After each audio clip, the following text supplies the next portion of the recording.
उत्क्रमित उच्च विद्यालय सोहरपाठ की भूगोल शिक्षक हूँ और अभी आप लोगों को पढ़ाने जा रही हूँ भूकंप। और ये भूगोल का एक बहुत इम्पोर्टेंट चैप्टर है भूकंप। अब भूकंप होता क्या है? भूकंप को अगर हम लोग दो भागों में संधि विच्छेद करें तो भू और कंप होता है। अब भू का अर्थ क्या हो जाता है? भूमि या तो धरातल, ठीक है।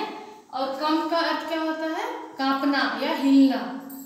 तो जब भूकंप ये एक प्राकृतिक आपदा है और वो कैसे आती है?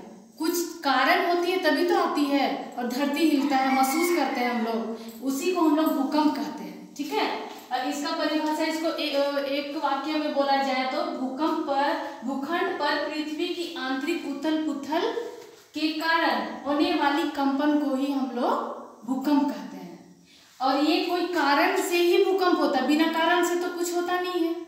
और कोई भी सामान को हम लोग ताकत से फेंकते हैं, बल लगाते तभी वो हिलता है ना, अपने से रखे तो हिलता नहीं है। उसको कुछ उसमें आंतरिक पृथ्वी के अंदर में कुछ कारण है तभी तो वो ऊपर में हिल रहा है। तो उसी चीज को हम लोग जानेंगे। अब भूकंप पृथ्वी के आंतरिक भाग में एक बल पड़ता है, पृथ्वी के अंदर हलचल होता है और उसी का अनुभव हम लोग सतह पर करते हैं।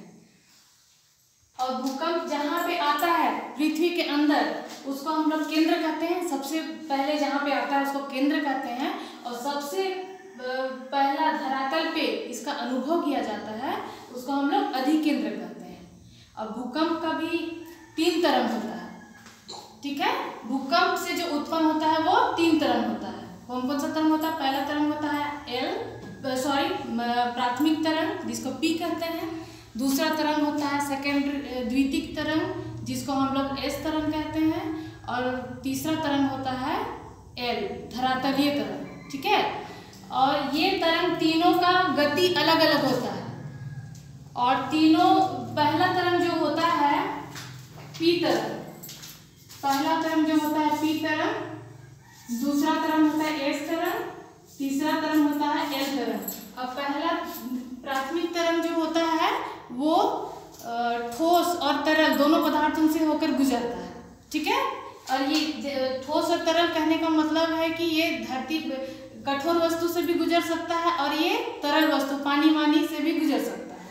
एस तरंग भी है, ये भी ठोस